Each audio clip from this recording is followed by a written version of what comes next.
السلام عليكم واهلا بكم في حلقه جديده. انت في الريمونتادا. هطلب منك شويه طلبات يا برج السرطان، يا ريت تعملهم في 2024. هتلاقي ان الدنيا لذيذه معاك جدا. الطلب الاولاني انك لازم تطول بالك السنه دي. انا عارف انك بدات تتعلمها من نص السنه اللي فاتت اللي هي 2023، وانا عارف كويس جدا انك خلاص بقى نضجت وفهمت وغصب عنك، وساعات بتبقى متقدر ومجبور انك تعمل كده، ولكن عايزك تتعلم السنه دي تعمل كده. عايزك تتقبل الايام اللي جايه بصدر رحب. الموضوع سهل جدا وبسيط. ايام جديده في عمرك، هتتعب، هتشتغل، طول بالك، هتصبر، مش هتوقف، هتوصل للي انت عايزه. لو كنت جديد معانا دوس لايك الفيديو او ديسلايك، وعرفني لنفسك واشترك في القناه عشان بحب احفظ ريمونتادويه. النقطه الثانيه ودي مهمه جدا يا برج السرطان، اقبل التحدي. عندك تحديات كتير قوي قوي قوي جايه لك السنه دي، تحدياتك ياما، ولو ما فيش تحديات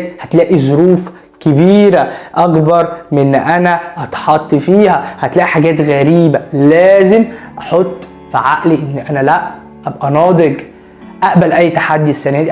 جه ما جاش خلاص عنه ما جه، أبقى محضر نفسي. اتحطيت في ظروف وحشة، اتحطيت في مواقف وحشة، مشاكل ماليش دعوة بيها، أقبل وأطول بالي ويبقى عندي قوة تحمل وما يأس. ودي الطلب التاني او ده الطلب التالت، ده مهم جدا. اوعى تيأس. كتير من ابراج السرطان ساعات بييأسوا في لحظه، مع انهم اكتر ناس بتسعى ورا حلمهم، اكتر ناس عندهم طموح، اكتر ناس عايزه تعمل حاجات كتيره جدا في حياتها، اكتر ناس نفسها توصل للي هي عايزاه. بيتعبوا وبيجوا على نفسهم في مقابل ايه؟ حاجات خفيفة جدا. ممكن يضحي لاجل اللي بيحبه، يضحي لاجل الناس اللي هو لسه متعرف عليه، حاول يبسطهم، وفي الاخر خالص تلاقيه مش لاقي حاجة.